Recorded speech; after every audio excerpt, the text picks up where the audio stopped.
Good morning students. ഇന്നത്തെ ക്ലാസ്സിൽ നമുക്ക് ARRന്റെ ഒരു ഇല്ലുസ്ട്രേഷനും കൂടെ ചെയ്തു നോക്കാം. Then a project requiring an investment of rupees 10 lakhs. അപ്പോൾ 10 ലക്ഷമാണ് ഇൻവെസ്റ്റ്മെൻറ്റ് കോസ്റ്റ് വരുന്നത്. Yield profit after tax and depreciation as follows.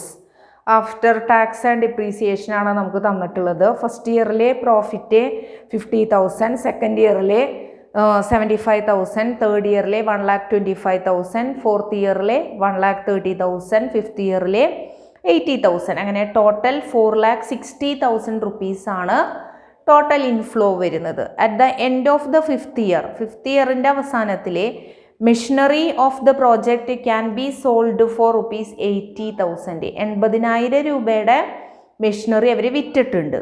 Then calculate ARR. നമ്മളോട് ARR കാൽക്കുലേറ്റ് ചെയ്യാനാണ് പറയുന്നത്. അപ്പോൾ നമുക്കൊന്ന് ചെയ്തു നോക്കാം. അപ്പോൾ ARR കാണാനുള്ള ഇക്വേഷൻ നമ്മൾ പഠിച്ചിട്ടുണ്ട്. ARR is equal to average annual cash inflow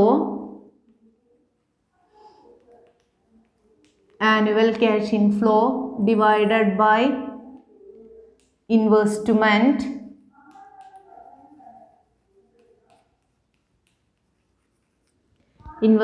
into 100. ഇതാണ് നമുക്ക് ഇക്വേഷൻ വരുന്നത്. അപ്പം നമുക്ക് രണ്ട് കേസിലും വെച്ചിട്ട് നമുക്കൊന്ന് ചെയ്തു നോക്കാം. അതായത് ARR നമ്മൾ ഇനീഷ്യൽ ഇൻവെസ്റ്റ്മെൻ്റ് ആണ് കൺസിഡർ ചെയ്യുന്നതെങ്കിൽ എങ്ങനെയാണ് വരുന്നത് എന്ന് നോക്കാം.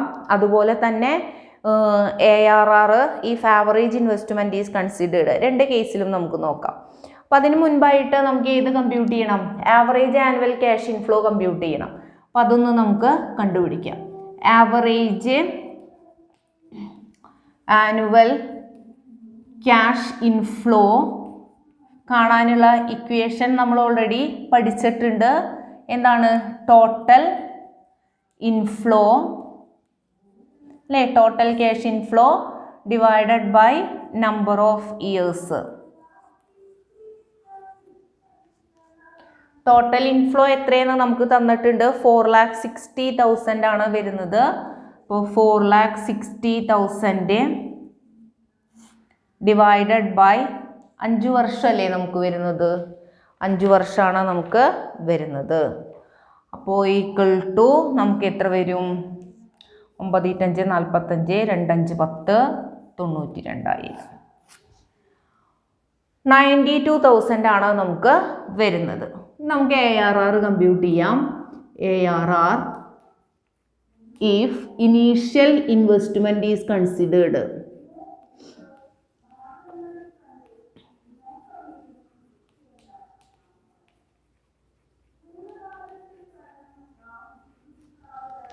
ARR if initial investment is considered. Initial investment ആണെങ്കിൽ നമുക്ക് average cash inflow is equal to 92,000 divided by initial investment എത്രയാണ്? 10 lakhs ആണ് വരുന്നത്. 10 lakhs into 100 is equal to 9.2% അല്ലേ? 9.2%. ദെൻ ARR നമുക്ക് if average investment is considered.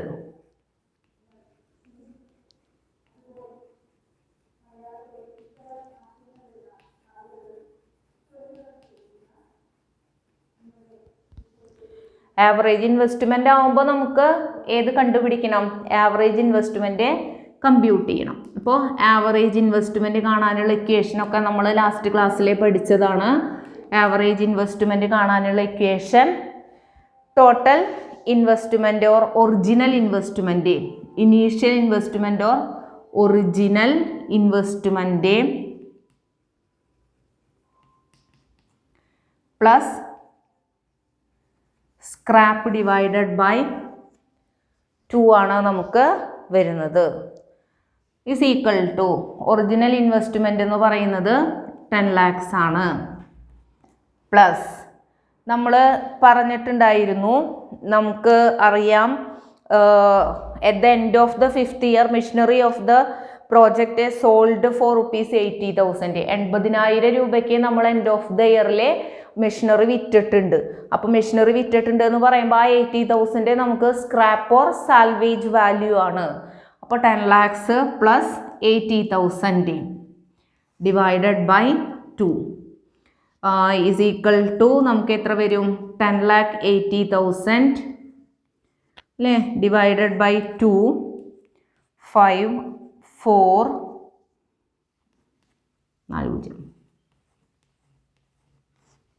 5,40,000 എന്ന് നമുക്ക് കിട്ടും അല്ലേ. 5,40,000 ഇസ് ഈക്വൽ ടു നമുക്കിനി എന്ത് കാണാം? ARR is equal to average annual cash inflow. Already നമ്മൾ കമ്പ്യൂട്ട് ചെയ്തിട്ടുണ്ട്, 92,000 ആണ്. ദെൻ നമുക്ക് ആവറേജ് ഇൻവെസ്റ്റ്മെൻറ്റ് എന്ന് പറയുന്നത് 5,40,000 ആണ് ഇൻറ്റു 100.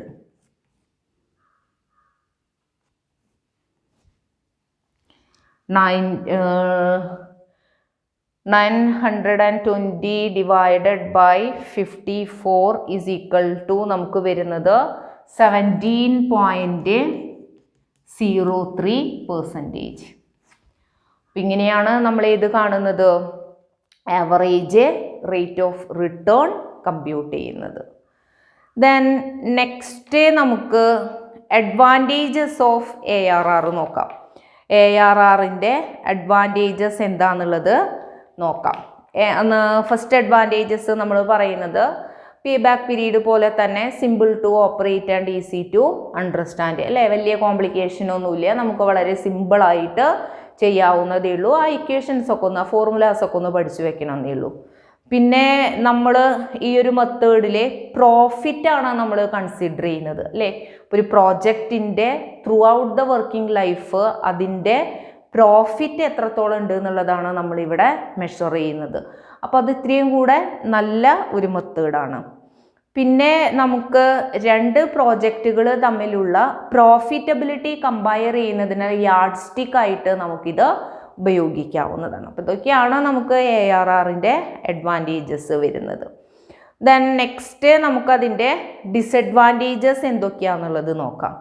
ഫസ്റ്റ് ഡിസഡ്വാൻറ്റേജസ് എന്ന് പറയുന്നത് time value of money ignore ചെയ്യുന്നുണ്ട്. അതായത് എല്ലാ ക്യാഷ് ഇൻഫ്ലോസും ഈക്വൽ ആയിട്ടാണ് കൺസിഡർ ചെയ്യുന്നത്. അപ്പോൾ ടൈം വാല്യൂ കൺസിഡർ ചെയ്യുന്നില്ല. പിന്നെ നമുക്കിവിടെ അക്കൗണ്ടിങ് പ്രൊസീജിയറിൻ്റെ ഒരു ചോയ്സസ് വരുന്നുണ്ട്. ഇപ്പോൾ നമുക്ക് ഡിപ്രീസിയേഷൻ ആണെങ്കിലും ഒക്കെ നമുക്ക് ഇഷ്ടമുള്ള മെത്തേഡ് നമുക്ക് അഡോപ്റ്റ് ചെയ്യാനായിട്ട് പറ്റും. അപ്പോൾ നമ്മളിങ്ങനെ ഈ choice of accounting procedures decision മേക്കേഴ്സിനെ എപ്പോഴും കൺഫ്യൂസ് ചെയ്യിക്കും. ഇപ്പോൾ ഫോർ എക്സാമ്പിൾ പറയുകയാണെങ്കിൽ ഇപ്പോൾ നമ്മളിപ്പോൾ ഡിഫറെൻറ്റ് പ്രോജക്ട്സുകൾ തമ്മിൽ കമ്പയർ ചെയ്യുന്നതിന് പ്രോജക്റ്റുകളുടെ പ്രോഫിറ്റബിലിറ്റി കമ്പയർ ചെയ്യാനാണ് നമ്മളിത് ഉപയോഗിക്കുന്നത്. ഡിഫറൻറ്റ് ഡിപ്രീസിയേഷൻ മെത്തേഡാണ് യൂസ് ചെയ്യുന്നത് ചിങ്ങേ. നമ്മൾ എടുക്കുന്ന ഡിപ്രീസിയേഷൻ മെത്തേഡ് ഡിഫറെൻ്റ് ആണെങ്കിൽ നമുക്ക് റിസൾട്ട് എന്ന് പറയുന്നത് എന്തായിരിക്കും? ഡിഫറൻറ്റ് നെറ്റ് ഇൻകോ ആയിരിക്കും അതിൻ്റെ റിസൾട്ട് എന്ന് പറയുന്നത്. അപ്പോൾ അത് നമുക്ക് തീരുമാനമെടുക്കുമ്പോൾ കൺഫ്യൂസ്ഡ് ആക്കും, അതൊരു പ്രശ്നമാണ്. പിന്നെ ഒരു പ്രശ്നം എന്ന് പറഞ്ഞു കഴിഞ്ഞാൽ ഇവിടെ അക്കൗണ്ടിങ് പ്രോഫിറ്റിനാണ് ഇമ്പോർട്ടൻസ് നൽകുന്നത്, ക്യാഷ് ഇൻഫ്ലോസിനെ സെക്കൻഡറിയാണ്, അതിനെ നമ്മൾ സെക്കൻഡ് ഇമ്പോർട്ടൻസ് ആണ് പ്രൊവൈഡ് ചെയ്യുന്നുള്ളൂ. അപ്പോൾ ഇതൊക്കെയാണ് ഏത് വരുന്നത് ARRൻ്റെ അഡ്വാൻറ്റേജസ് ആൻഡ് ഡിസഡ്വാൻറ്റേജസ് വരുന്നത്. അപ്പോൾ നമ്മൾ ഇപ്പോൾ പറഞ്ഞുകൊണ്ടിരിക്കുന്നത് ക്യാപിറ്റൽ ബഡ്ജറ്റിംഗ് ടെക്നിക്സ് ആണ്. അപ്പോൾ ക്യാപിറ്റൽ ബഡ്ജറ്റിംഗ് ടെക്നിക്സിൽ നമുക്ക് ട്രഡീഷണൽ ടെക്നിക്സും വരുന്നുണ്ട്, പിന്നെ ഡിസ്കൗണ്ടഡ് ക്യാഷ് ഫ്ലോ ടെക്നിക്സും വരുന്നുണ്ട്. അപ്പോൾ അതിൽ ട്രഡീഷണൽ മെത്തേഡിലാണ് പേ ബാക്ക് പീരീഡും അക്കൗണ്ടിങ് റേറ്റ് ഓഫ് റിട്ടേണും വരുന്നത്. അപ്പോൾ ആ രണ്ട് മെത്തേഡാണ് നമ്മളിപ്പോൾ പഠിച്ചു കഴിഞ്ഞത്. ഇനി നമുക്ക് നെക്സ്റ്റ് വരുന്നത് scientific method of evaluating capital expenditure proposals ആണ്. ക്യാപിറ്റൽ എക്സ്പെൻഡിച്ചർ പ്രപ്പോസൽസ് എന്താ പറയുക, ഇവാലുവേറ്റ് ചെയ്യുന്നതിനുള്ള സയൻറ്റിഫിക് മെത്തേഡ്, അതായത് ഡിസ്കൗണ്ടഡ് ക്യാഷ് ഫ്ലോ ടെക്നിക്സുകളെ കുറിച്ചിട്ടാണ് നമ്മളിനി ഡിസ്കസ് ചെയ്യാൻ പോകുന്നത്. അപ്പോൾ ഡിസ്കൗണ്ടഡ് ക്യാഷ് ഫ്ലോ ടെക്നിക്സ് എന്ന് പറയുന്നത് ക്യാപിറ്റൽ എക്സ്പെൻഡിച്ചർ പ്രപ്പോസൽസ് ഇവാലുവേറ്റ് ചെയ്യുന്നതിനുള്ള ശാസ്ത്രീയമായിട്ടുള്ള ഒരു മെത്തേഡാണ് ഇത്. ഇവിടെ നമ്മൾ എങ്ങനെയാണെന്ന് വെച്ച് കഴിഞ്ഞാൽ time value of money consider ചെയ്തുകൊണ്ടാണ് നമ്മൾ ചെയ്യുന്നത്. അതായത് നമ്മുടെ ഇന്നത്തെ പണത്തിന്, നാളെ നമുക്ക് ലഭിച്ചേക്കാവുന്ന പണത്തിനേക്കാൾ കൂടുതൽ മൂല്യം ഇന്നത്തെ പണത്തിനുണ്ട് എന്നുള്ള ഒരു അസംഷൻ്റെ അടിസ്ഥാനത്തിൽ, ആ ഒരു പ്രിൻസിപ്പിളിൻ്റെ അടിസ്ഥാനത്തിലാണ് നമ്മൾ ഈ ഒരു ഡിസ്കൗണ്ടഡ് ക്യാഷ് ഫ്ലോ ടെക്നിക്സ് അത് വർക്ക് ചെയ്യുന്നത്. അപ്പോൾ നമുക്ക് ആദ്യം ഈ ഡിസ്കൗണ്ടഡ് ക്യാഷ് ഫ്ലോ ടെക്നിക്സുകൾ പഠിക്കുന്നതിന് മുൻപായിട്ട് എന്താണ് ടൈം വാല്യൂ ഓഫ് മണി എന്നുള്ളത് നോക്കാം. നമ്മൾ ഈ പേ ബാക്ക് പീരീഡ് പറയുമ്പോഴും അക്കൗണ്ടിങ് റേറ്റ് ഓഫ് റിട്ടേൺ പറയുമ്പോഴും അതിൻ്റെ ഒരു മെയിൻ ഡിസഡ്വാൻറ്റേജസ് ഓർ ഡീമെറിറ്റ്സ് ആയിട്ട് നമ്മൾ പറഞ്ഞിട്ടുണ്ടായിരുന്നത് ഇഗ്നോർ ടൈം വാല്യൂ ഓഫ് മണിയാണ് നമ്മൾ പറഞ്ഞത്. അപ്പം നോക്കാം നമുക്ക് എന്താണ് ടൈം വാല്യൂ ഓഫ് മണി എന്ന് പറയുന്നത്. ഈ ടൈം വാല്യൂ എന്ന് പറയുന്ന ഈ ഒരു കോൺസെപ്റ്റ്, അത് money has a time value, അതായത് പണത്തിന് സമയത്തിൻ്റെ മൂല്യമുണ്ട്. ഇതിനെ ബേസ് ചെയ്തിട്ടാണ് ഈ ടൈം വാല്യൂ കോൺസെപ്റ്റ് വരുന്നത്. ഇതുകൊണ്ട് മീൻ ചെയ്യുന്നത് എന്താണെന്ന് വെച്ച് കഴിഞ്ഞാൽ value of money depends on time. അതായത് പണത്തിൻ്റെ മൂല്യം എന്ന് പറയുന്നത് സമയം മാറുന്നതിനനുസരിച്ചിട്ട് അത് ചേഞ്ച് ചെയ്തുകൊണ്ടിരിക്കുന്നതാണ് പറയുന്നത്. അപ്പോൾ ടൈമിനെ ഡിപ്പെൻഡ് ചെയ്തിട്ടാണ് പണത്തിൻ്റെ മൂല്യം വരുന്നത്. ഇപ്പോൾ അതായത് നമുക്കൊന്നുകൂടെ വിശദമായിട്ട് പറയുകയാണെങ്കിൽ വാല്യൂ ഓഫ് മണി ടുഡേ, അതായത് ഇന്ന് നമ്മുടെ കയ്യിലുള്ള പണം, അതിൻ്റെ മൂല്യം, it is different from the value of money received after sometimes in future. അപ്പം നമുക്ക് ഭാവിയിൽ എപ്പോഴെങ്കിലും നമുക്ക് കുറച്ച് പണം കിട്ടുന്നതും നമ്മുടെ കയ്യിലുള്ള പണത്തിൻ്റെ മൂല്യവും രണ്ടും ഡിഫറൻ്റ് ആയിരിക്കും, ഈക്വൽ ആയിരിക്കില്ല എന്നാണ് പറയുന്നത്. അതായത് ഇന്ന് നമ്മുടെ കയ്യിലുള്ള പണത്തിൻ്റെ മൂല്യം ഫ്യൂച്ചറിൽ നമുക്ക് ലഭിച്ചേക്കാവുന്ന, നമുക്ക് കിട്ടുന്ന പണത്തിൻ്റെ മൂല്യത്തെക്കാളും കൂടുതലായിരിക്കും. അപ്പോൾ money received today is more valuable than money received in future. അപ്പോൾ ഭാവിയിൽ നമുക്ക് ലഭിക്കുന്ന പണത്തിൻ്റെ മൂല്യത്തേക്കാൾ കൂടുതലാണ് നമ്മുടെ കയ്യിലുള്ള പണത്തിൻ്റെ മൂല്യം. അപ്പം അതുകൊണ്ട് തന്നെ ഒരു റേഷണൽ ഇൻവെസ്റ്റേഴ്സിനെ സംബന്ധിച്ചിടത്തോളം അവരെപ്പോഴും പ്രിഫർ ചെയ്യുന്നത് എന്തിനായിരിക്കും? ഇപ്പോൾ നാളെ പണം കിട്ടുന്നതിനേക്കാളും അവർ പ്രിഫർ ചെയ്യുന്നത് ഇന്ന് പണം ഉണ്ടാക്കുന്നതിനെ വേണ്ടിയിട്ടാണ്. അപ്പോൾ ഈ ഒരു പ്രിഫറൻസസിനെയാണ് നമ്മൾ ഇപ്പോൾ ഈ കറൻറ്റ് മണിയും ഫ്യൂച്ചർ മണിയും തമ്മിലുള്ള ആ ഒരു ഫ്യൂച്ചർ മണിയുടെ മുകളിലെ കറൻറ്റ് മണിക്കുള്ള ആ ഒരു പ്രിഫറൻസസ് ഉണ്ടല്ലോ, അതായത് ഫ്യൂച്ചറിലെ പണത്തിനേക്കാളും ഇന്ന് പണം ഉണ്ടാക്കാനായിട്ട് ചിന്തിക്കുന്നു. അപ്പോൾ ആ ഒരു പ്രിഫറൻസസിനെയാണ് നമ്മൾ എന്ത് പറയുന്നത്? ടൈം വാല്യൂ ഓഫ് മണി എന്ന് പറയുന്നത്. അപ്പോൾ ഒരു ഫോർ എക്സാമ്പിൾ പറയുകയാണെങ്കിൽ ഒരു ഇൻവെസ്റ്റർ അദ്ദേഹത്തിൻ്റെ കയ്യിൽ 1 രൂപ ഉണ്ട് എന്ന് വിചാരിക്കുക. അപ്പോൾ ഒരു ഇൻവെസ്റ്റർ അദ്ദേഹത്തിൻ്റെ കയ്യിൽ 1 രൂപ അദ്ദേഹത്തിൻ്റെ കയ്യിലുണ്ടെന്ന് വിചാരിക്കുക. 1 രൂപ കയ്യിലുണ്ട്. ദെൻ ഈ 1 രൂപ 10% ഇൻട്രസ്റ്റിൽ ഒരു ബാങ്കിൽ ഇൻവെസ്റ്റ് ചെയ്യാനുള്ള ഒരു ഓപ്പർച്യൂണിറ്റി അദ്ദേഹത്തിന് കിട്ടിയെന്ന് വിചാരിക്കുക.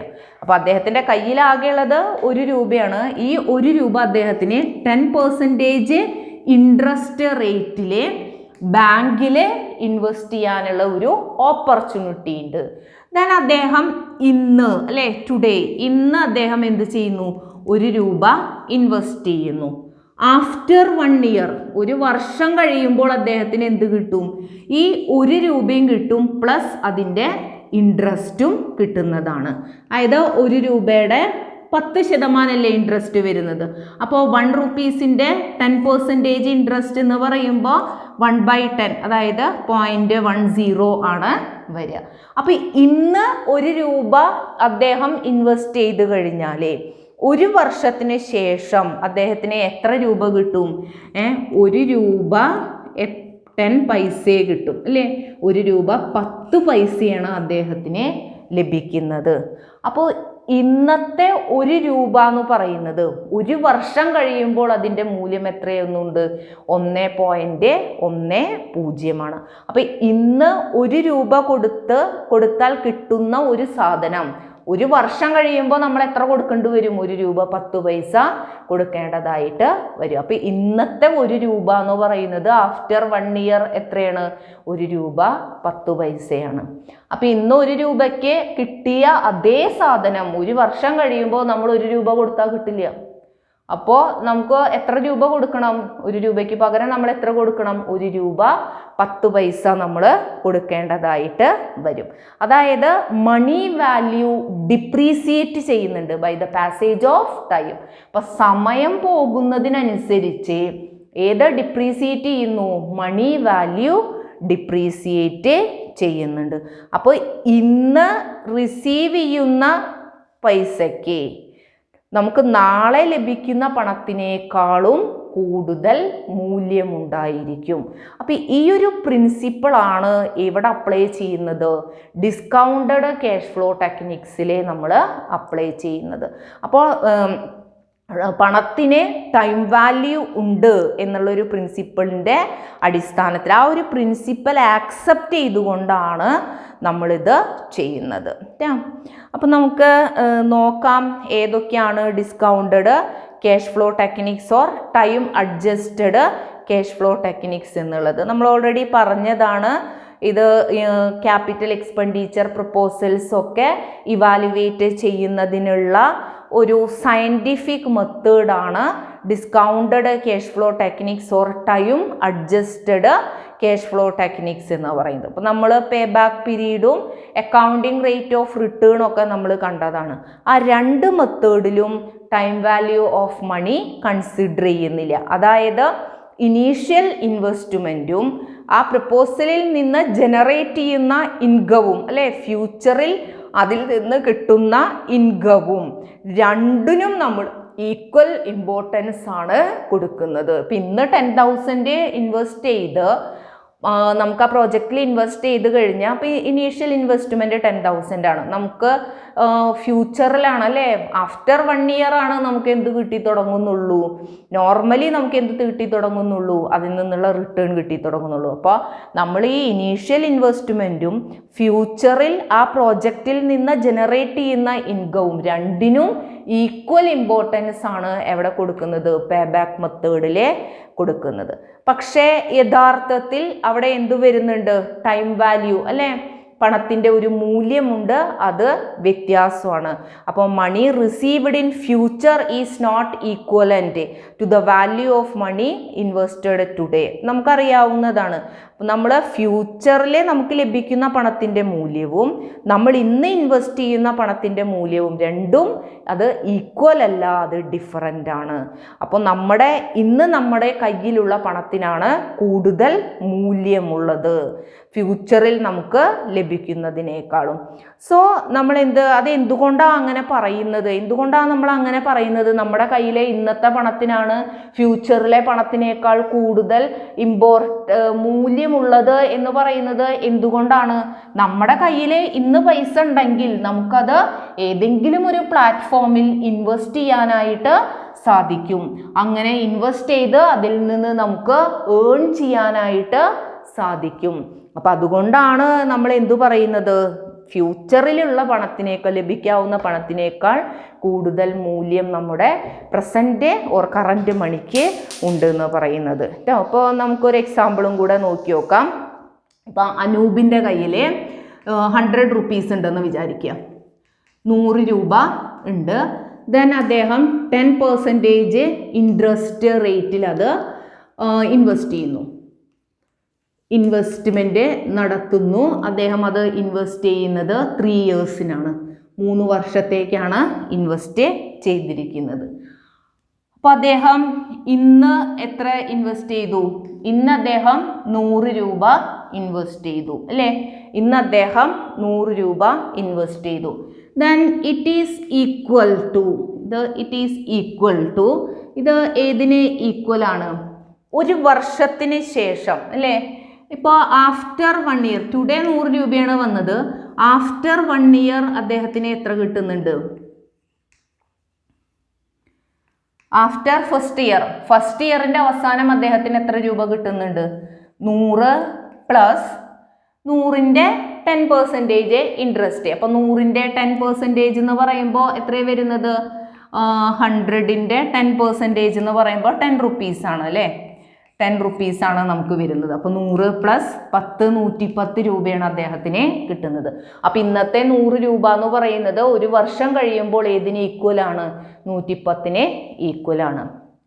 ദെൻ ആഫ്റ്റർ സെക്കൻഡ് ഇയർ, രണ്ടാമത്തെ വർഷം കഴിയുമ്പോൾ അദ്ദേഹത്തിന് എത്ര രൂപ കിട്ടും? രണ്ടാമത്തെ വർഷം കഴിയുമ്പോൾ അദ്ദേഹത്തിന് എത്ര രൂപ കിട്ടും? ഈ 110 രൂപയും കിട്ടും, പ്ലസ് എന്ത് കിട്ടും? 110 രൂപയുടെ ഇൻട്രസ്റ്റ് 10% ഇൻട്രസ്റ്റ് കിട്ടും. 110 രൂപയുടെ 10% ഇൻട്രസ്റ്റ് എന്ന് പറഞ്ഞു കഴിഞ്ഞാൽ 11 റുപ്പീസാണ്. അപ്പോൾ പ്ലസ് 11, അതായത് 110ഉം 11ഉം 121. അപ്പോൾ ഇന്നത്തെ 100 രൂപ എന്ന് പറയുന്നത് it is equal to 121 after 2 years. 2 വർഷം കഴിഞ്ഞാൽ അതിൻ്റെ ഈ തുല്യം എന്ന് പറയുന്നത് 121 രൂപയ്ക്ക് ഈക്വലാണ്. Then after third year, then മൂന്നാമത്തെ വർഷം കഴിയുമ്പോൾ എത്രയായിരിക്കും അദ്ദേഹത്തിന് കിട്ടുന്നുണ്ടായിരിക്കുക? 121 പ്ലസ് നമുക്ക് എന്ത് കിട്ടുന്നുണ്ട്? 121ൻ്റെ 10%. 121ൻ്റെ 10% എന്ന് പറഞ്ഞാൽ 12.1 ആണ്. അപ്പോൾ 12.1 എന്ന് പറയുമ്പോൾ 121ൻ്റെ 12.1 ആണ് നമുക്ക് വരുന്നത്. ദെൻ ആഡ് ചെയ്യുമ്പോൾ നമുക്ക് എത്ര കിട്ടും? 121ഉം 12ഉം 133.1 കണ്ടോ? അപ്പോൾ today 100 is equal to ₹133.1 after 3 years. നോക്കിയേ. അപ്പോൾ ഇവിടെ എന്തുണ്ട്?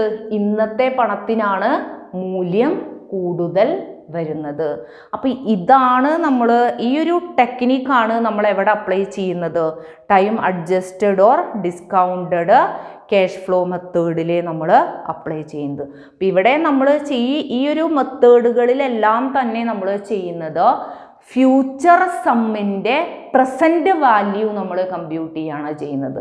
ഫ്യൂച്ചർ സമ്മിൻ്റെ പ്രസൻറ്റ് വാല്യൂ നമ്മൾ കമ്പ്യൂട്ട് ചെയ്യുന്നു. ദെൻ ആ പ്രസൻറ്റ് വാല്യൂ വെച്ചിട്ട് പിന്നെ നമ്മൾ ആ പ്രസൻറ്റ് വാല്യൂ ഓഫ് ഇൻഫ്ലോസ് വെച്ചിട്ടാണ് നമ്മൾ കമ്പ്യൂട്ടേഷൻ നടത്തുന്നത്. അപ്പോൾ ഈ ഒരു ഡിസ്കൗണ്ടഡ് ക്യാഷ് ഫ്ലോ ടെക്നിക്സിൽ നമ്മൾ ഒറിജിനൽ ഇൻവെസ്റ്റ്മെൻറ്റിനെയും ഫ്യൂച്ചറിൽ കിട്ടുന്ന ആ ഒരു പ്രോജക്റ്റിൽ ജനറേറ്റ് ചെയ്യുന്ന ഇൻകത്തിനും ഈക്വൽ ഇമ്പോർട്ടൻസ് അല്ല കൊടുക്കുന്നത്. അപ്പോൾ ഫ്യൂച്ചറിൽ നമുക്ക് ലഭിക്കുന്ന ആ ഇൻകം, അതായത് നമ്മുടെ ക്യാഷ് ഇൻഫ്ലോ, അതിൻ്റെ പ്രസൻറ്റ് വാല്യൂ കമ്പ്യൂട്ട് ചെയ്യുന്നു.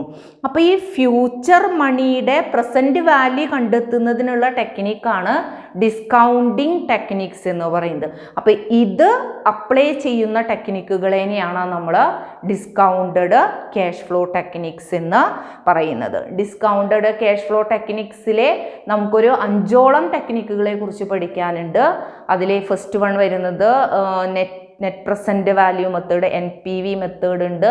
ദെൻ പ്രോഫിറ്റബിലിറ്റി ഇൻഡെക്സ് ഉണ്ട്, പിന്നെ IRR ഉണ്ട്, പിന്നെ ഡിസ്കൗണ്ടഡ് പേ ബാക്ക് പീരീഡ് ഉണ്ട്, നെറ്റ് ടെർമിനൽ വാല്യൂ മെത്തേഡ് ഉണ്ട്. അപ്പം ഇങ്ങനെ 5ഓളം മെത്തേഡുകൾ നമുക്ക് പഠിക്കാനുണ്ട്. അപ്പോൾ ആദ്യം നമുക്ക് ഏത് പഠിക്കാം? Net present value method or NPV method എന്താണെന്നുള്ളത് നോക്കാം. NPV ഒക്കെ വളരെ ഇമ്പോർട്ടൻ്റ് ആണ് കേട്ടോ. NPV അതുപോലെ തന്നെ IRR നമുക്ക് എപ്പോഴും ക്വസ്റ്റ്യൻ പേപ്പറിൽ കാണുന്നതാണ്. NPVയും IRR ഒക്കെ കമ്പ്യൂട്ട് ചെയ്യുന്നതിനൊക്കെ ഉള്ള ഭാഗങ്ങൾ കേട്ടോ. അപ്പം നമുക്ക് എങ്ങനെയാണ് NPV കമ്പ്യൂട്ട് ചെയ്യുക എന്നുള്ളത് നോക്കാം. എന്താണ് NPV, നെറ്റ് പ്രസൻറ്റ് വാല്യൂ എന്താണെന്നുള്ളത് നമുക്ക് ആദ്യം നോക്കാം. പിന്നെ അതിനുശേഷം നമുക്ക് എങ്ങനെയാണ് കമ്പ്യൂട്ട് ചെയ്യുക എന്നുള്ളത് നോക്കാം.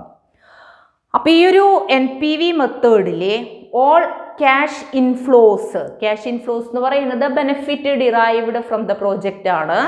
അപ്പോൾ എല്ലാ ഫ്യൂച്ചർ ക്യാഷ് ഇൻഫ്ലോസും അതുപോലെ തന്നെ ക്യാഷ് ഔട്ട്ഫ്ലോസും ഡിസ്കൗണ്ട് ചെയ്യുകയാണ് ചെയ്യുന്നത്. എന്നിട്ട് അതിൻ്റെ പ്രസൻറ്റ് വാല്യൂ കണ്ടുപിടിക്കുകയാണ് ചെയ്യുന്നത്. ഈ ഒരു മെത്തേഡിൽ നമ്മളതാണ് ചെയ്യുന്നത്. എല്ലാ ക്യാഷ് ഇൻഫ്ലോസും അതുപോലെ തന്നെ ക്യാഷ് ഔട്ട്ഫ്ലോസും are discounted to present value. Then അതിനുശേഷം present value of cash outflows ഈ പ്രസൻറ്റ് വാല്യൂ ഓഫ് ഇൻഫ്ലോസിൽ നിന്ന് മൈനസ് ചെയ്യുന്നു. അപ്പോൾ ആ ബാലൻസ് എമൗണ്ടിനെയാണ് നമ്മൾ എന്ത് പറയുന്നത്, നെറ്റ് പ്രസൻറ്റ് വാല്യൂ എന്ന് പറയുന്നത്. അപ്പോൾ എന്താ NPV എന്ന് പറഞ്ഞു കഴിഞ്ഞാൽ, NPV എങ്ങനെയാണ് നമ്മൾ കമ്പ്യൂട്ട് ചെയ്യുന്നത്, total present value of cash inflow minus total present value of cash outflow. അപ്പോൾ sum of present value of cash ഇൻഫ്ലോസിൽ നിന്ന് total present value of cash outflow minus ചെയ്യുന്നതിനെയാണ് നമ്മൾ എന്ത് പറയുന്നത്, NPV എന്ന് പറയുന്നത്. ഈ NPV may be either positive or negative. NPV നമുക്ക് പോസിറ്റീവ് NPV ആവാം, നെഗറ്റീവ് NPVയും ആവാം. പോസിറ്റീവ് NPV ആണെങ്കിൽ, അതായത് NPV കമ്പ്യൂട്ട് ചെയ്യുന്നത് നമുക്ക് പോസിറ്റീവാണ് കിട്ടുന്നതെങ്കിൽ അതുകൊണ്ട് മീൻ ചെയ്യുന്നത് എന്താണെന്ന് വെച്ച് കഴിഞ്ഞാൽ നമ്മുടെ ആക്ച്വൽ റേറ്റ് ഓഫ് റിട്ടേൺ ഉണ്ടല്ലോ അത് ഡിസ്കൗണ്ടഡ് റേറ്റിനേക്കാളും കൂടുതലായിരിക്കും എന്നുള്ളതാണ്. അപ്പോൾ അതായത് നമ്മുടെ പ്രോജക്റ്റ് പ്രോഫിറ്റബിൾ ആണ്, നമുക്ക് ആ പ്രോജക്റ്റ് ആക്സെപ്റ്റ് ചെയ്യാവുന്നതാണ്. ഇനി നമുക്ക് NPV നെഗറ്റീവാണ് ലഭിക്കുന്നതെങ്കിൽ അതുകൊണ്ട് അർത്ഥമാക്കുന്നത് പ്രോജക്റ്റിന് നമ്മുടെ മിനിമം റേറ്റ് ഓഫ് റിട്ടേൺസ് ഉണ്ടല്ലോ അത് തന്നെ കണ്ടെത്താനായിട്ട് സാധിക്കുന്നില്ല എന്നുള്ളതാണ് അതുകൊണ്ട് മെയിൻ ചെയ്യുന്നത്. അതായത് നമുക്ക് ആ പ്രോജക്റ്റ് പ്രോഫിറ്റബിൾ ആയിരിക്കില്ല, അത് റിജക്റ്റ് ചെയ്യാം, അതാണ് അതിൽ ഉദ്ദേശിക്കുന്നത് കേട്ടോ. ദെൻ നമ്മളിപ്പോൾ ഈ ഒരു NPV നെറ്റ് പ്രസൻറ്റ് വാല്യൂ മെത്തേഡിലെ ഫ്യൂച്ചർ ക്യാഷ് ഇൻഫ്ലോസ് ഡിസ്കൗണ്ട് ചെയ്തിട്ട് അതിൻ്റെ പ്രസൻറ്റ് വാല്യൂ ഇൻഫ്ലോസിൻ്റെ കമ്പ്യൂട്ട് ചെയ്യുകയാണ് എന്ന് പറഞ്ഞു. എന്നിട്ട് പിന്നെ ആ പ്രസൻറ്റ് വാല്യൂ ഓഫ് ക്യാഷ് ഇൻഫ്ലോസിൽ നിന്ന് present value of cash outflow minus ചെയ്യുമ്പോഴാണ് നമുക്ക് എന്ത് കിട്ടുന്നത്, നെറ്റ് പ്രസൻറ്റ് വാല്യൂ അഥവാ NPV നമുക്ക് ലഭിക്കുന്നത് എന്ന് പറഞ്ഞു. അപ്പോൾ ഈ ഒരു ഡിസ്കൗണ്ടിങ് നടത്തുന്നതിന് വേണ്ടിയിട്ട് അല്ലെങ്കിൽ present value of cash inflow compute ചെയ്യുന്നതിന് വേണ്ടിയിട്ട് മാനേജ്മെൻറ്റ് ഒരു acceptable minimum rate of return അവരെ സെലക്ട് ചെയ്യുന്നു, അല്ലെങ്കിൽ അവരത് ഫിക്സ് ചെയ്യുന്നുണ്ട്. അപ്പോൾ ആ ഒരു മിനിമം റേറ്റ് ഓഫ് റിട്ടേണിനെയാണ് നമ്മൾ കട്ട് ഓഫ് റേറ്റ് എന്ന് പറയുന്നത്. അപ്പോൾ ഈ കട്ട് ഓഫ് റേറ്റ് എന്തിനാണ് ഫിക്സ് ചെയ്യുന്നത്, അല്ലെങ്കിൽ ആ ഒരു കട്ട് ഓഫ് റേറ്റ് സെലക്ട് ചെയ്യുന്നത് എന്തിനു വേണ്ടിയിട്ടാണ്, ഫ്യൂച്ചർ ക്യാഷ് ഇൻഫ്ലോസിൻ്റെ പ്രസൻറ്റ് വാല്യൂ കമ്പ്യൂട്ട് ചെയ്യുന്നതിന് വേണ്ടിയിട്ട്, അതായത് ഫ്യൂച്ചർ ക്യാഷ് ഇൻഫ്ലോസിനെ ഡിസ്കൗണ്ട് ചെയ്യുന്നതിന് വേണ്ടിയിട്ടാണ്. അപ്പോൾ ഫ്യൂച്ചർ ഡിസ്കൗണ്ട് ചെയ്യുക മീൻസ് അതന്നെയാണ് ഉദ്ദേശിക്കുന്നത്, ഫ്യൂച്ചർ വാല്യൂവിൻ്റെ പ്രസൻറ്റ് വാല്യൂ കാണുന്നതിനെയാണ് നമ്മൾ ഡിസ്കൗണ്ട് ചെയ്യുക എന്ന് പറയുന്നത്. അപ്പോൾ ഫ്യൂച്ചർ ക്യാഷ് ഇൻഫ്ലോസ് ഡിസ്കൗണ്ട് ചെയ്യുന്നതിന് വേണ്ടിയിട്ടാണ് ഈ ഒരു കട്ട് ഓഫ് റേറ്റ് അവർ ഫിക്സ് ചെയ്യുന്നത്. സാധാരണ കോസ്റ്റ് ഓഫ് ക്യാപിറ്റൽ തന്നെയാണ് നമ്മൾ കട്ട് ഓഫ് റേറ്റ് ആയിട്ട് എടുക്കുന്നത് NPVയിൽ. ദെൻ നമുക്ക് steps involved in the calculation of NPV നോക്കാം. NPV കമ്പ്യൂട്ട് ചെയ്യുന്നതിൻ്റെ സ്റ്റേജസ് ഏതൊക്കെയാണെന്നുള്ളത്. ഫസ്റ്റ് സ്റ്റേജ് എന്ന് പറയുന്നത് determining the net cash inflow in each year ആണ്.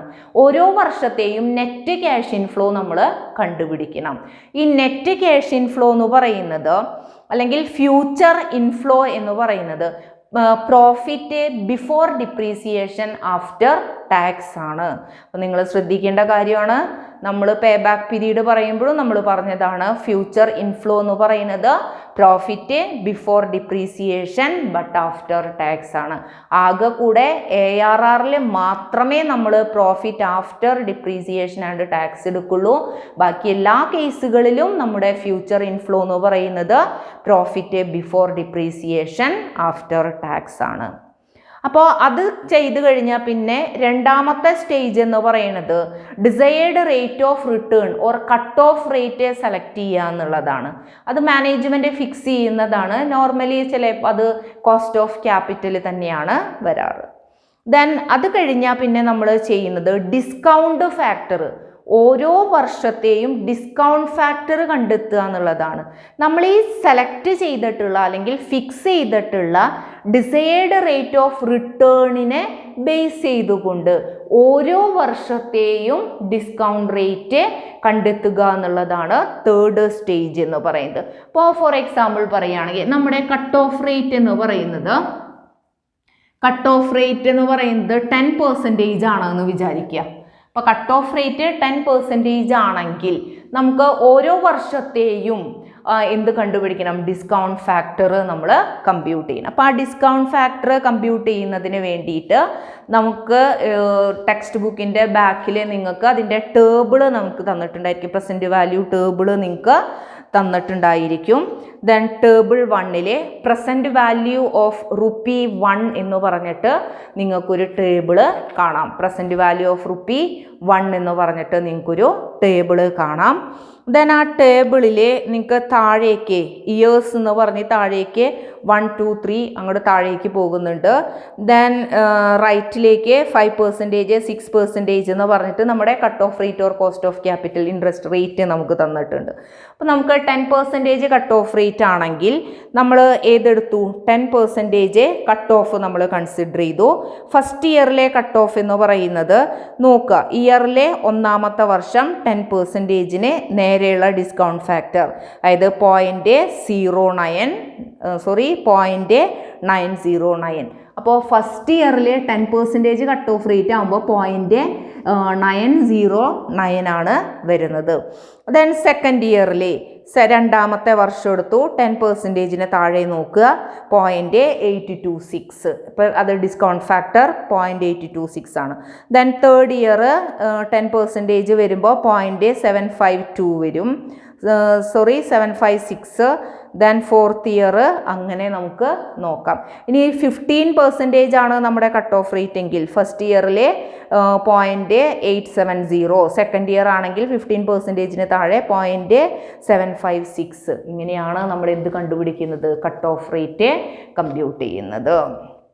അപ്പോൾ ആ ഡിസ്കൗണ്ട് റേറ്റ് കമ്പ്യൂട്ട് ചെയ്യുക എന്നുള്ളതാണ് നമ്മുടെ തേർഡ് സ്റ്റേജ് എന്ന് പറയുന്നത്. അപ്പോൾ ഡിസ്കൗണ്ട് ഫാക്ടർ നമ്മൾ കമ്പ്യൂട്ട് ചെയ്യുന്നത് നമ്മുടെ desired rate of return fix ചെയ്തിട്ടുണ്ടല്ലോ, അതിനെ ബേസ് ചെയ്തിട്ടാണ് നമ്മൾ നോക്കുക. അപ്പോൾ അത് ആ റേറ്റ് നോക്കുക, ദെൻ അതിന് താഴേക്ക് ഉള്ള ഫിഗേഴ്സാണ് നമ്മൾ ഡിസ്കൗണ്ട് ഫാക്ടറായിട്ട് എടുക്കുന്നത്. ഒട്ടുമിക്കവാറും നിങ്ങൾക്ക് ക്വസ്റ്റ്യനിൽ തന്നെ കട്ട് ഓഫ് റേറ്റ് തരാറുണ്ട്. നമുക്കല്ലെങ്കിൽ ഇതിൻ്റെ ടേബിൾ ഉണ്ട്, അപ്പോൾ അതിൽ നിന്ന് ലോഗരിതം ടേബിൾ നിങ്ങൾ യൂസ് ചെയ്യുന്നത് ഒരു ബുക്ക് പോലെ ഒരു ലോഗരിതം ടേബിൾ ഇല്ലേ, അതിലുണ്ടായിരിക്കും NPVയുടെ റേറ്റ് കേട്ടോ. അപ്പോൾ അത് നമ്മൾ കമ്പ്യൂട്ട് ചെയ്യാം. ദെൻ അതിന് ശേഷം നമ്മൾ ചെയ്യുന്നത് determining the present value of net cash flow. Cash ഫ്ലോസിൻ്റെ പ്രസൻറ്റ് വാല്യൂ കമ്പ്യൂട്ട് ചെയ്യുക എന്നുള്ളതാണ്. അപ്പോൾ present value of cash inflow കാണാനായിട്ട് നമ്മൾ ചെയ്യുന്നത് present value of cash inflow കാണാനായിട്ട് നമ്മൾ ചെയ്യുന്നത് എന്താണ്? ഈ നമുക്ക് തന്നിരിക്കുന്ന ക്യാഷ് ഇൻഫ്ലോ ഉണ്ടല്ലോ, ആ ക്യാഷ് ഇൻഫ്ലോസിനെ ഏതുകൊണ്ട് മൾട്ടിപ്ലൈ ചെയ്യുന്നു? ഡിസ്കൗണ്ട് ഫാക്ടറും കൊണ്ട് മൾട്ടിപ്ലൈ ചെയ്യും. അപ്പോൾ നമുക്ക് എന്ത് കിട്ടും? Present value of cash inflow നമുക്ക് ലഭിക്കും. അപ്പോൾ നമ്മുടെ net cash inflow into PV factor, നമ്മൾ ഈ ഡിസ്കൗണ്ട് ഫാക്ടറിനെ തന്നെയാണ് നമ്മൾ എന്ത് പറയുക? Present value factor, PV factor എന്ന് പറയുക. അപ്പോൾ cash inflows into PV factor. ഇനി നമുക്ക് present value of cash out flow ആണെങ്കിൽ ക്യാഷ് ഔട്ട് ഫ്ലോ കാണാനായിട്ട് നമ്മൾ ഇതുപോലെ തന്നെ ചെയ്യുക. ക്യാഷ് ഔട്ട്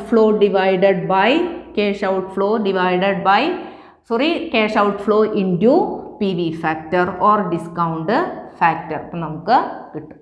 ഇപ്പോൾ സാധാരണ present value of cash out flow എന്ന് പറയുന്നത് cost or amount of investment തന്നെയാണ്. കാരണം നമ്മൾ ഇൻവെസ്റ്റ്മെൻറ്റ് നമ്മളെപ്പോഴും ഒരു പീരീഡിൻ്റെ ബിഗിനിങ്ങിലാണ് നമ്മൾ ഇൻവെസ്റ്റ് ചെയ്യുന്നത്. അപ്പോൾ അതിൻ്റെ കോസ്റ്റ് എന്ന് പറയുന്നത് തന്നെയാണ് അതിൻ്റെ പ്രസൻറ്റ് വാല്യൂ എന്നും പറയുന്നത് കേട്ടോ. അപ്പോൾ പിന്നെ ഔട്ട്ഫ്ലോയുടെ പ്രസൻറ്റ് വാല്യൂ നമ്മൾ വീണ്ടും കാണേണ്ട ആവശ്യമില്ല. കാരണം പീരീഡിൻ്റെ ബിഗിനിങ്ങിലെ മണി വാല്യൂ ₹1 തന്നെയായിരിക്കും. 1ൻ്റെ വാല്യൂ ₹1 തന്നെയാണ്. ആഫ്റ്റർ 1 ഇയർ വരുമ്പോഴാണ് നമുക്ക് വാല്യൂ ഡിപ്രീസിയേറ്റ് ചെയ്യുന്നത്, അല്ലെങ്കിൽ അത് ഡിമിനിഷ് ചെയ്യുന്നത്. അപ്പോൾ നമുക്ക് present value of cash out flow എന്ന് പറയുന്നത് cost or amount of investment തന്നെയാണ് നമുക്ക് വരിക കേട്ടോ. അതിൻ്റെ കോസ്റ്റ് തന്നെയാണ് പ്രസൻറ്റ് വാല്യൂ. ദെൻ അത് കഴിഞ്ഞാൽ പിന്നെ നമ്മൾ find out the total present value of cash inflow. Total present value of cash inflow കാണുക. Then total present value of cash ഇൻഫ്ലോസിൽ നിന്ന് total present value of cash outflow minus ചെയ്യുക. അപ്പോൾ cash outflow minus ചെയ്ത് കഴിഞ്ഞാൽ നമുക്ക് എന്ത് കിട്ടും? NPV കിട്ടും. ദെൻ നമുക്കതിൻ്റെ സെലക്ഷൻ ക്രൈറ്റീരിയ എങ്ങനെയാണ് വരുന്നത് എന്ന് നോക്കാം. സെലക്ഷൻ ക്രൈറ്റീരിയ നോക്കാം. ഇൻഡിപെൻഡൻറ്റ് ഇൻവെസ്റ്റ്മെൻ്റ് ആണെങ്കിൽ അവിടെ നമ്മൾ പറയുന്നത് NPV പോസിറ്റീവ് ആണെങ്കിൽ ആ പ്രോജക്റ്റ് ആക്സെപ്റ്റ് ചെയ്യാം, NPV നെഗറ്റീവ് ആണെങ്കിൽ അത് റിജക്റ്റ് ചെയ്യാം. ഇനി mutually exclusive or alternative project ആണെന്ന് വിചാരിക്കുക. അപ്പോൾ അതിൽ നമുക്ക് 2 or more പ്രപ്പോസൽസ് ഉണ്ടായിരിക്കും. അതിൽ നിന്ന് ഓൺലി 1 നമ്മൾ ചൂസ് ചെയ്യുന്നതായിരിക്കും. അപ്പോൾ അത്തരം കേസുകളിൽ നമ്മൾ വരുന്നത് പ്രോജക്റ്റ് വിത്ത് ഹയസ്റ്റ് NPV ആണ് നമ്മൾ സെലക്ട് ചെയ്യുന്നത്. അപ്പോൾ ഹയസ്റ്റ് NPV പോസിറ്റീവ് NPV വരുന്ന പ്രോജക്റ്റ് കേട്ടോ, ഹയസ്റ്റ് പോസിറ്റീവ് NPV വരുന്ന പ്രപ്പോസൽ അല്ലെങ്കിൽ പ്രോജക്റ്റ് ആണ് നമ്മൾ ആക്സെപ്റ്റ് ചെയ്യുന്നത്. അപ്പോൾ ഇത്രയാണ് അതിൻ്റെ ഡിസിഷൻ റൂള് വരുന്നത്. നമുക്കൊരു ക്വസ്റ്റ്യൻ ചെയ്ത് നോക്കാം NPV കമ്പ്യൂട്ട് ചെയ്യാനുള്ളത്. The following details relate to the two machine X and Y. Details machine X and വൈയുടെ നമുക്ക് തന്നിട്ടുണ്ട്. കോസ്റ്റ് 56,125. രണ്ടിൻ്റെയും 56,125 തന്നെയാണ് കോസ്റ്റ് വരുന്നത്. ദെൻ എസ്റ്റിമേറ്റഡ് ലൈഫ് രണ്ടിനും 5 years തന്നെയാണ്. ദെൻ എസ്റ്റിമേറ്റഡ് സാൽവേജ് വാല്യൂ 3,000 ആണ് രണ്ടെണ്ണത്തിനും. Then annual income after tax and depreciation. ഇപ്പോൾ ടാക്സും ഡിപ്രീസിയേഷനും കൊടുത്തതിന് ശേഷമുള്ളതാണ്. ആഫ്റ്റർ ടാക്സ് ആൻഡ് ഡിപ്രീസിയേഷൻ ആണ് ഫസ്റ്റ് ഇയറിലെ മെഷീൻ എക്സിൻ്റെ ആദ്യം പറയാം, മെഷീൻ വൈ പിന്നെ പറയാം. അപ്പോൾ ഫസ്റ്റ് ഇയറിലെ 3,375, 5,375, 7,375, 9,375, 11,375. അതേപോലെ 5 വർഷമാണ് നമുക്ക് ആനുവൽ ഇൻകം തന്നിരിക്കുന്നത്. മെഷീൻ വൈക്കും അതുപോലെ തന്നെ 11,375, 9,375, 7,375, 5,375, 3,375 ആണ് പറയുന്നത്. പിന്നെ അതിൽ പറയുന്നുണ്ട് overhauling charges at the end of the 3rd year ₹25,000 for machine X. Machine എക്സിൻ്റെ മെയിൻ്റനൻസ് ഒക്കെ നടത്തുന്നതിന് വേണ്ടിയിട്ട്, അത് മെഷീൻ വർക്കിംഗ് കണ്ടീഷനിലാകുന്നതിന് വേണ്ടിയിട്ട് അവർക്ക് ഓവർഹാളിംഗ് എക്സ്പെൻസസ് മെഷീൻ എക്സിന് 3ാമത്തെ വർഷത്തിലാണ് വരുന്നത്, 25,000 രൂപ വരുന്നുണ്ട്. Then depreciation has been charged at a straight line method. Depreciation straight line മെത്തേഡിലാണ് ചാർജ് ചെയ്യുന്നത്. കട്ട് ഓഫ് റേറ്റ് 10% ആണ്. പ്രസൻറ്റ് വാല്യൂ ഫാക്ടർ നമുക്ക് ഓൾറെഡി പ്രോബ്ലത്തിൽ തന്നിട്ടുണ്ട്. 10% ആണ് കട്ട് ഓഫ് റേറ്റ്. അപ്പോൾ കട്ട് ഓഫ് റേറ്റ് 10% ആവുമ്പോൾ പ്രസൻറ്റ് വാല്യൂ ഫാക്ടർ ഫസ്റ്റ് ഇയറിലെ 0.909, ദെൻ 0.826, 0.751, then 0.683 and 0.621 ഇങ്ങനെയാണ് നമുക്ക് വരുന്നത്. Advise using present value NPV method. അപ്പം നമ്മളോട് നെറ്റ് പ്രസൻറ്റ് മെത്തേഡ് പ്രകാരം അഡ്വൈസ് ചെയ്യാനാണ് പറയുന്നത്. അപ്പോൾ ആദ്യം തന്നെ നമ്മൾ എന്ത് എഴുതുന്നു? നമുക്കതൊന്ന് എങ്ങനെയാണ് NPV കമ്പ്യൂട്ട് ചെയ്യുക, മെഷീൻ എക്സിൻ്റെയും മെഷീൻ വൈയുടെയും NPV എങ്ങനെയാണ് കമ്പ്യൂട്ട് ചെയ്യുക എന്നുള്ളത് നോക്കാം. അപ്പോൾ ആദ്യം തന്നെ നമ്മൾ ചെയ്യുന്നത് എന്താണ്? NPV കാണാനുള്ള ഇക്വേഷൻ ആദ്യം തന്നെ എഴുതിയിടുക. NPV is equal to total present value of cash inflow minus total present value of cash outflow. അപ്പോൾ ആദ്യം നമുക്ക് മെഷീൻ എക്സിൻ്റെ കാണാം. ഇപ്പോൾ കോളം നമുക്ക് കൊടുക്കുന്നത് ഫസ്റ്റ് കോളം ഇയർ ആണ്. ഫസ്റ്റ് കോളം നമ്മൾ ഇയർ കൊടുത്തു. സെക്കൻഡ് കോളം നമുക്ക് ഇൻകം, തന്നിട്ടുള്ള ഇൻകം ആണ് നമ്മൾ എഴുതുന്നത്. ഇൻകം നമുക്ക് തന്നിരിക്കുന്നത് ആഫ്റ്റർ ടാക്സ് ആൻഡ് ഡിപ്രീസിയേഷൻ ആണ്. നമുക്ക് ക്യാഷ് ഇൻഫ്ലോസ് ആണ് വേണ്ടത് കേട്ടോ. അപ്പോൾ ടാക്സ് ആൻഡ് ഡിപ്രീസിയേഷൻ. ദെൻ നമ്മൾ നെക്സ്റ്റ് എന്ത് കമ്പ്യൂട്ട് ചെയ്യണം? ഡിപ്രീസിയേഷൻ കമ്പ്യൂട്ട് ചെയ്യണം. കാരണം നമുക്കിവിടെ ക്യാഷ് ഇൻഫ്ലോ എന്ന് പറയുന്നത് എന്താണ്? നമുക്ക് വേണ്ടത് income before depreciation after tax ആണ് വേണ്ടത്. അപ്പോൾ നമുക്ക് ഈ ആഫ്റ്റർ ടാക്സ് ഡിപ്രീസിയേഷനോട് കൂടെ ഡിപ്രീസിയേഷൻ ആഡ് ചെയ്യുമ്പോഴാണ് നമുക്ക് എന്ത് കിട്ടുന്നത്, income before depreciation after tax കിട്ടുന്നത്. അപ്പോൾ അതിന് വേണ്ടിയിട്ട് നമുക്ക് ഡിപ്രീസിയേഷൻ കമ്പ്യൂട്ട് ചെയ്യണം. ഡിപ്രീസിയേഷൻ കമ്പ്യൂട്ട് ചെയ്ത് കഴിഞ്ഞാൽ നമുക്ക് ഈ ഒരു ഇത് രണ്ടും കൂടെ ആഡ് ചെയ്ത് കഴിഞ്ഞാൽ നമുക്ക് എന്ത് കിട്ടും, ക്യാഷ് ഇൻഫ്ലോ കിട്ടും. ക്യാഷ് ഇൻഫ്ലോ കിട്ടിക്കഴിഞ്ഞാൽ നമുക്ക് എന്ത് കാണാം, present value of cash inflow. അത് കാണാനായിട്ട് നമുക്ക് പി വി ഫാക്ടർ എഴുതണം. ദെൻ നമുക്ക് present value of cash inflow. ഇത്രയും കോളംസ് ആണ് നമുക്ക് പ്രൊവൈഡ് ചെയ്യേണ്ടി വരുന്നത്. അപ്പോൾ നമുക്ക് നോക്കാം. അപ്പം ഇവിടെ കോളത്തിന് നമുക്ക് ജസ്റ്റ് നമ്പർ കൊടുക്കാം. 1 2 ഇതാണ് 3 എന്ന് പറയുന്ന കോളം 1 + 2 ആണ്. ഒന്നാമത്തെ കോളം രണ്ടാമത്തെ കോളം കൂടെ കൂട്ടുമ്പോൾ നമുക്ക് മൂന്നാമത്തെ കോളം കിട്ടും. പിന്നെ നമുക്ക് നാലാമത്തെ കോളം പി വി ഫാക്ടറാണ്. അഞ്ചാമത്തെ കോളം എന്ന് പറയുന്നത് മൂന്നാമത്തെ കോളം ഇൻറ്റു നാലാമത്തെ കോളമാണ്. ഇതാണ് നമുക്ക് അഞ്ചാമത്തെ കോളം എന്ന് പറയുന്നത്. കൊടുക്കാം നമുക്ക് 5 വർഷമാണ് നമുക്ക് വരുന്നത്. 1 2 3 4 5. ദെൻ നമുക്ക് ഫസ്റ്റ് ഇയറിലെ 3375 3375, പിന്നെ 5375, ദെൻ 7375, 9375, 11375. ഡിപ്രീസിയേഷൻ കാണാൻ നമുക്കറിയാം cost minus salvage divided by life ആണ്. രണ്ടിൻ്റെയും തന്നെയാണ്. മെഷീൻ എക്സ് നോക്കാം. കോസ്റ്റ് 56,125 ആണ് അല്ലേ.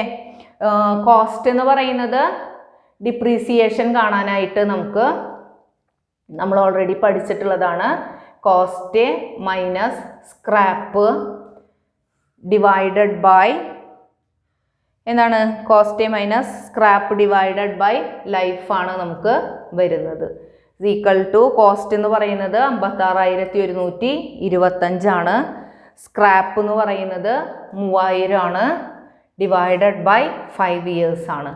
അപ്പോൾ 53,125 divided by 5 is equal to 1062.5 10,625. ഇപ്പോൾ രണ്ട് മെഷീൻ്റെയും സെയിം തന്നെയാണ് വരുന്നത് കേട്ടോ. രണ്ട് മെഷീനും നമുക്ക് സെയിം തന്നെയാണ് വരുന്നത്. അപ്പം നമുക്ക് നോക്കാം. 10,625 സ്ട്രെയിറ്റ് ലൈൻ മെത്തേഡ് ആയതുകൊണ്ട് എല്ലാ വർഷവും 10,625 തന്നെയാണ് വരിക. 10,625 തന്നെയാണ് നമുക്ക് വരിക. ദെൻ ക്യാഷ് ഇൻഫ്ലോ എന്ന് പറയുമ്പോൾ ഇത് 14,000 അല്ലേ. 14,000 ആണ് നമുക്ക് വരുന്നത്. നിങ്ങൾ ആഡ് ചെയ്ത് നോക്കിയാൽ മതി കേട്ടോ. 16,000 വരും, ദെൻ 18,000 വരും, ദെൻ 20,000 വരും, ദെൻ 22,000 വരും.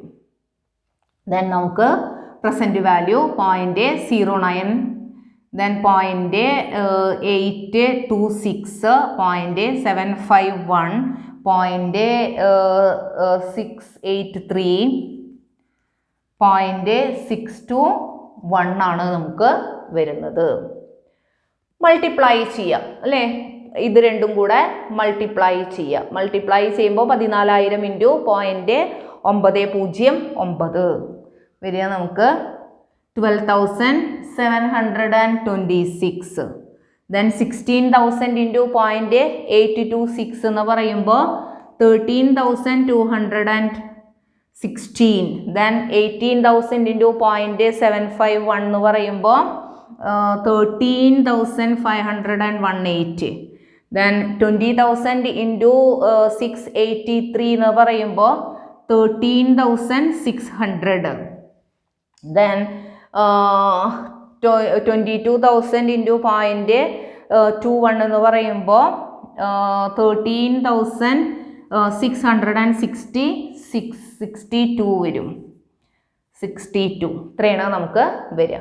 പിന്നെ at the end of the year 5ാമത്തെ വർഷം നമുക്ക് എന്തുണ്ട്, സാൽവേജ് വാല്യൂ ഒരു 3000 രൂപ നമുക്ക് കിട്ടുന്നുണ്ട് അല്ലേ. സാൽവേജ് വാല്യൂ നമുക്ക് 3000 രൂപ 5ാമത്തെ വർഷമാണ് നമുക്ക് സാൽവേജ് വാല്യൂ 3000 രൂപ കിട്ടുന്നത്. അപ്പോൾ 5th ഇയറിലെ 3000 സാൽവേജ് അത് അതിൻ്റെ ആ പ്രസൻറ്റ് വാല്യൂ കാണണം നമുക്ക്.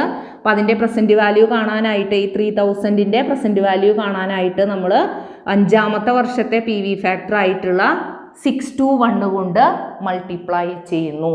അപ്പോൾ 621 കൊണ്ട് മൾട്ടിപ്ലൈ ചെയ്യുമ്പോൾ നമുക്ക് കിട്ടുന്നത് 1863. ഇനി എന്ത് കാണുക, ടോട്ടൽ അല്ലേ, sum of present value of cash inflow കാണുക.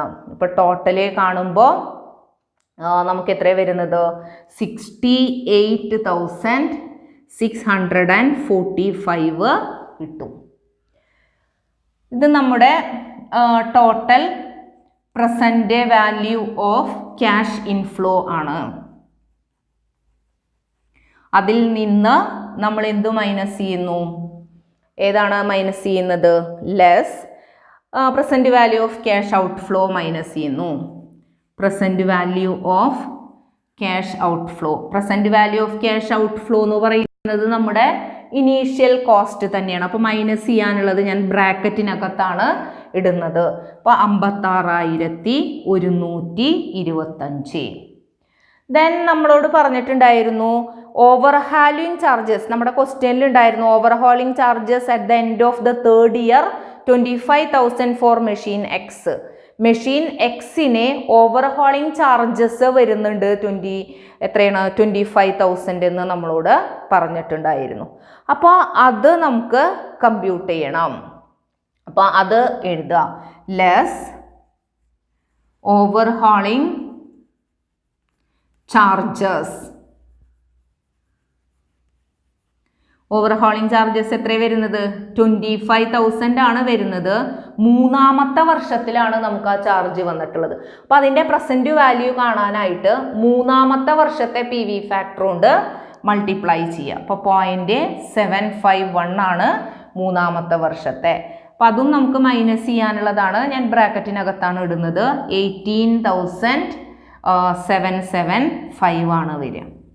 അപ്പോൾ ഈ ബ്രാക്കറ്റിലുള്ളത് ഇതിൽ നിന്ന് മൈനസ് ചെയ്യുക. മൈനസ് ചെയ്യുമ്പോൾ നമുക്ക് കിട്ടുന്നത് ഇത് 68നേക്കാൾ കൂടുതൽ ഇത് വരുന്നുണ്ട്. ഇത് രണ്ടും കൂടെ കൂട്ടുമ്പോൾ ഏകദേശം 56, 10, 66, 8, 74, 75 സംതിങ് വരുന്നുണ്ട്. ഇത് കൂട്ടുമ്പോൾ 75,000 വരും, 75 സംതിങ് വരും. അപ്പം നമുക്ക് ഇതാണ് കൂടുതൽ. അപ്പം നമുക്ക് ആ കിട്ടുന്ന ആൻസർ -6,255 ആണ് വരുന്നത്. അപ്പം NPV ഈസ് ഈക്വൽ ടു നമുക്ക് എത്രയാണ് വരുന്നത്, -6,255 ആണ് നമുക്ക് 255 ആണ് നമുക്ക് വരുന്നത്. അപ്പോൾ NPV of machine X negative ആണ്. അപ്പോൾ അതുകൊണ്ട് നമ്മൾ ഏത് റിജക്റ്റ് ചെയ്യുന്നു, ആ ഒരു മെഷീൻ നമ്മൾ കൺസിഡർ ചെയ്യേണ്ട ആവശ്യമേ ഇല്ല. ഇതേപോലെ തന്നെ നമ്മൾ ഏത് കാൽക്കുലേറ്റ് ചെയ്യണം, NPV of machine y calculate ചെയ്യണം. മെഷീൻ വൈ കാൽക്കുലേറ്റ് ചെയ്തിട്ട് പോസിറ്റീവ് NPV ആണ് വരുന്നതെങ്കിൽ നിങ്ങൾക്ക് എന്ത് ചെയ്യാം, ആ ഒരു മെഷീൻ നിങ്ങൾക്ക് അഡ്വൈസ് ചെയ്യാവുന്നതാണ്. അപ്പോൾ ഇത്രയാണ് നമ്മൾ പറയുന്നത്. അടുത്ത ക്ലാസ്സിൽ നമുക്ക് മെഷീൻ വൈ എങ്ങനെയാണ് കമ്പ്യൂട്ട് ചെയ്യുക എന്നുള്ളത് നോക്കാം. ഒപ്പം തന്നെ അതിൻ്റെ അഡ്വൈസ് ചെയ്യുന്നത്, അല്ലെങ്കിൽ നിങ്ങളൊന്ന് ചെയ്തു നോക്കൂ. ഇപ്പോൾ മെഷീൻ എക്സ് എങ്ങനെയാണ് ചെയ്യുക എന്നുള്ളത് ഞാൻ പറഞ്ഞു തന്നിട്ടുണ്ട്. അതേപോലെ തന്നെ ഏതും കാണുക, മെഷീൻ വൈയും നിങ്ങളൊന്ന് കാണുക. ദെൻ എന്നിട്ട് അത് പോസിറ്റീവ് ആൻസർ കിട്ടുന്നുണ്ടെങ്കിൽ മെഷീൻ വൈ നമുക്ക് അത് അക്സെപ്റ്റ് ചെയ്യാം. അതും നമുക്ക് ആ ഒരു അഡ്വൈസ് നമുക്ക് അങ്ങനെ അതോടൊപ്പം പോകാം. അപ്പോൾ അടുത്ത ക്ലാസ്സിൽ നമുക്ക് വീണ്ടും കാണാം. Thank you.